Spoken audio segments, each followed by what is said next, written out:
तो आज की इस वीडियो में हम देखने वाले हैं नोट 3 सॉफ्टवेयर को। इसमें क्या क्या फीचर्स मिलते हैं, कौन कौन से ऑप्शन आपको मिलते हैं और इस पे वर्किंग कैसी होती है, किस टूल का क्या मतलब है, आज की इस वीडियो में हम एक्सप्लेन करने वाले हैं। नमस्कार, मैं संजय कुमार पटेल स्वागत करता हूं आप सभी का एक बार फिर से। तो चलिए सीधा चलते हैं हम नोट 3 सॉफ्टवेयर पे। उससे पहले थोड़ा सा एक बार हम पहले इसको कर देते हैं जूम आउट और आप देख पा रहे होंगे यहाँ पे एक ये 75 इंच का इंटरेक्टिव फ्लैट पैनल लगा हुआ है।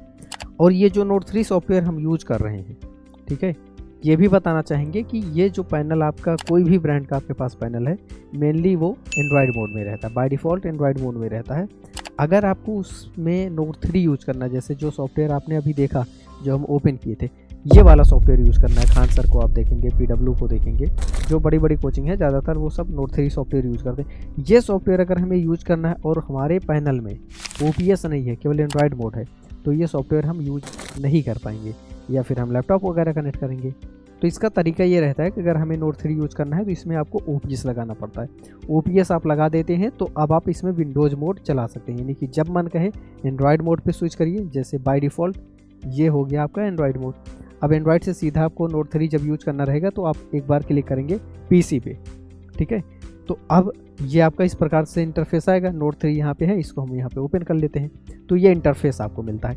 अब यहाँ पे समझते हैं कि क्या क्या चीज़ें यहाँ पे आपको मिलेंगी। ये जो पहला ऑप्शन है, 3 लाइन आपको दिख रही होगी, यहाँ पे आपको सारे ऑप्शन मिलते हैं। सेटिंग हो गया, हेल्प हो गया, मोड, आपको कुछ इंपोर्ट करना है या कुछ सेव करना है, वो सारा काम आप यहाँ से करेंगे। उसके बाद ये इसके जस्ट बगल में डेस्कटॉप का ऑप्शन है। जैसे आप इस पर क्लिक करते हैं तो आप स्क्रीन पे आ जाते हैं। अब इस पर आप कहीं पर कुछ भी लिख रहे हैं और आपको ये मार्कर की ज़रूरत है तो आप इसका यूज कर सकते हैं। फिर से हम इस पे आ जाते हैं। इसके बाद है सेटिंग के कुछ ऑप्शन है, जहाँ से आप अपने बैकग्राउंड वगैरह चेंज कर सकते हैं। अगर आपको ब्लैक बैकग्राउंड चाहिए तो यहाँ पे देखिए बैकग्राउंड चेंज हो गया। अगर आपको ये बैकग्राउंड चाहिए, ये बैकग्राउंड चाहिए, तो जो भी बैकग्राउंड चाहिए बहुत अच्छे आपको इसमें बैकग्राउंड मिल जाते हैं, उसको आप चेंज कर सकते हैं। कुछ इस तरह के भी आपको बैकग्राउंड यहाँ पे मिल जाएंगे, ठीक है। तो इस तरह के अगर आपको कोई बैकग्राउंड चाहिए, ये देखिए टीचिंग वाला बैकग्राउंड, तो ये सारे बैकग्राउंड आपको यहाँ पे मिलते हैं। इसमें से जो बैकग्राउंड आपको अच्छा लगे वो आप यहाँ पे चूज कर सकते हैं, ठीक है। तो कई सारे आपको बैकग्राउंड यहाँ पे मिलने वाले। उसके बाद अगर यहाँ पे हम देखेंगे, ठीक है, ये आपके एटॉमिक स्ट्रक्चर वगैरह आपको यहाँ पे दिखाना है। पीरियोडिक टेबल चाहिए तो यहाँ पे आप देखिए पूरा पीरियोडिक टेबल आ जाता है। आपको अगर जार चाहिए, सिंक चाहिए, कोनिकल फ्लास्क चाहिए, तो ये सारे टूल आपको यहाँ पर मिल जाते हैं, ठीक है। तो इस प्रकार की चीज़ें यहाँ पे आपको मिल जाएंगी। इसको भी हम हटा देते हैं। उसके बाद आते हैं नेक्स्ट, तो यहाँ पे अभी छोड़ देते हैं। अब आ जाते हैं सीधा यहाँ पे। ये पहला जो एरो का आप टूल देख रहे हैं, ये होता है सिलेक्शन का। अब फॉर एग्जांपल यहाँ पे हमने कुछ भी लिखा है, जैसे हमने लिखा A² + B², ये हमने लिखा है, इसको हम यहाँ पे सिलेक्ट कर सकते हैं। तो सिलेक्ट करने के लिए सबसे पहले हमें इस एरो वाले पे क्लिक करना है और इस प्रकार से ये सिलेक्ट हो जाएगा। अब ये सिलेक्ट हो गया, इसको चाहे तो हम कॉपी कर सकते हैं या फिर एक प्लेस से दूसरे प्लेस पे इसको मूव कर सकते हैं। अगर आपको इसको जूम इन जूम आउट करना है तो वो भी आप यहीं पे कर सकते हैं, और डिलीट करना है तो यहीं से डिलीट कर दीजिए। कलर चेंज करना है तो यहीं से आप कलर चेंज कर पाएंगे। ये सारे काम आप सिलेक्शन करने के बाद कर सकते हैं। फिर यहाँ पे आप क्लिक करिए। यहाँ पे आप देखिए पेन के आपको कई सारे टाइप मिलते हैं। एक ये पेन का टाइप है, एक ये पेन का टाइप है, ये ब्रश टाइप का है, ठीक है। इसको थोड़ा सा आप बड़ा करके देखिए। अगर जैसे यहाँ पे हम ये लिखते हैं तो ये जो है ब्रश टाइप का आता है, तो काफ़ी अच्छा इसमें लिखावट होती है आपकी। उसके जस्ट बाद एक और पेन है जिसमें आपको कुछ इस प्रकार से मिलता है, ठीक है। एक ये टाइप हो गया। उसके बाद आप देखेंगे एक ये टाइप है, ठीक है। ये वाला पेन काफ़ी अच्छा है।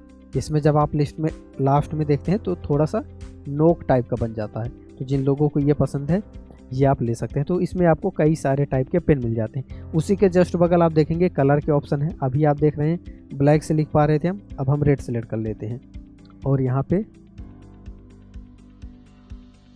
ये देखिए, ठीक है, हम अपना नाम अगर लिखें यहाँ पे, ये देखिए, तो ये कलर आप यहीं से चेंज कर पाएंगे। इरेज करना है तो सिंपली आप अपने हाथ से इसको थोड़ा सा प्रेस करके इरेज कर देंगे।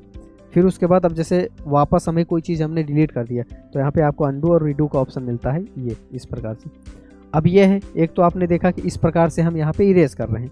इसके अलावा और क्या तरीका है, तो आप यहाँ इरेज़र पे क्लिक करते हैं तो यहाँ पे इरेज़र का भी ऑप्शन मिलता है कि सिलेक्ट करके इरेज करना चाह रहे हैं या आप इसको सीधा स्लाइड कर दीजिए। तो एक बार में इस पूरे बोर्ड पे जितना कुछ लिखा है, जैसे यहाँ पे इस पूरे बोर्ड पे आपने कुछ लिखा हुआ है ठीक है। तो इरेज करने में आपको टाइम लगेगा, तो सिंपली आप इस पर क्लिक करिए और स्लाइड कर दीजिए, तो ये पूरा इरेज हो जाएगा।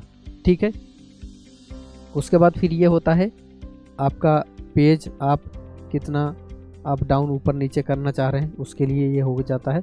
फिर यहाँ पे आप क्लिक करिए तो आपको यहाँ पे केमिस्ट्री से रिलेटेड जो टूल है वो आपको यहाँ पे मिल जाते हैं। फिर ये अंडू रीडू का हो गया। और इधर अगर हम आते हैं तो यहाँ पे आप देखिए जो प्लस का ऑप्शन है, इससे क्या होगा कि आप पेजेस ऐड करते जाएंगे और जितने पेजेस ऐड करते जाएंगे वो सारे पेजेस आपको यहाँ पे शो होंगे। इस पर जब आप टैप करते हैं तो इस तरह से जितनी आपकी स्लाइड ओपन है वो सारी स्लाइड आपकी यहाँ पर दिखती है। ठीक है। अब यहाँ पे जो बैकग्राउंड है उसका लुक भी आप चेंज कर सकते हैं। कई सारे आपको और मोड मिलते हैं, जैसे यहाँ पे आप क्लिक करिए तो यहाँ पे नॉर्मल नोट, तो ये हो गया जो आपका बाय डिफ़ॉल्ट बैकग्राउंड रहता है। इस तरीके से खान सर को आप देखेंगे तो ग्रीन बैकग्राउंड इस तरह से रखते हैं। फिर यहाँ पे आप क्लिक करते हैं तो और भी बहुत सारे आपको यहाँ पे टूल मिलते हैं, जैसा बैकग्राउंड आप चाहिए वहाँ पे आप सिलेक्ट कर सकते हैं। ठीक है। तो इस तरह से टूल आपको यहाँ पे मिलते हैं। अब यहाँ पे अगर आप क्लिक करते हैं, अब हमने मोड चेंज कर दिया तो एक एक्स्ट्रा ऑप्शन आपको और दिखाई देगा। जैसे आपको शेप चाहिए तो सर्कल का यहाँ पे शेप आ गया, इसका शेप हमें चाहिए तो ये शेप आ गया। अगर हमें वाइट कलर में चाहिए तो आप यहाँ पे कलर चेंज कर पाएंगे। और जाते जाते एक और आपको ऑप्शन दिखाते हैं, यहाँ पे आप क्लिक करते हैं। ठीक है। तो एग्जिट के जस्ट ऊपर आपको ऑप्शन दिखेगा मोड का। मोड पे जब आप क्लिक करेंगे तो जैसे टीचिंग मोड पे कई बार नहीं रहता, इस मोड पे रहता है, तो थोड़ा सा इस तरह से टीचर्स को दिखता है, फुल स्क्रीन पे नहीं आता, तो उसके लिए कई बार टीचर्स परेशान होते हैं। तो आपको जब ऐसा है तो आप सिंपली मोड पे क्लिक करिए और यहाँ पे टीचिंग पे सिलेक्ट कर देते हैं तो आपका फुल स्क्रीन पे हो जाता है। तो इस वीडियो में आपने जाना नोट 3 में आपको कौन कौन से ऑप्शन मिलते हैं और किस तरह से आप नोट 3 को यूज कर सकते हैं। इस वीडियो में बस इतना ही। अगर आपका इस वीडियो से रिलेटेड कोई सवाल है, कोई आपके मन में डाउट है, तो नीचे कमेंट में आप अपना सवाल पूछ सकते हैं। मैं आपसे फिर मिलूँगा अगले वीडियो में, तब तक के लिए नमस्कार।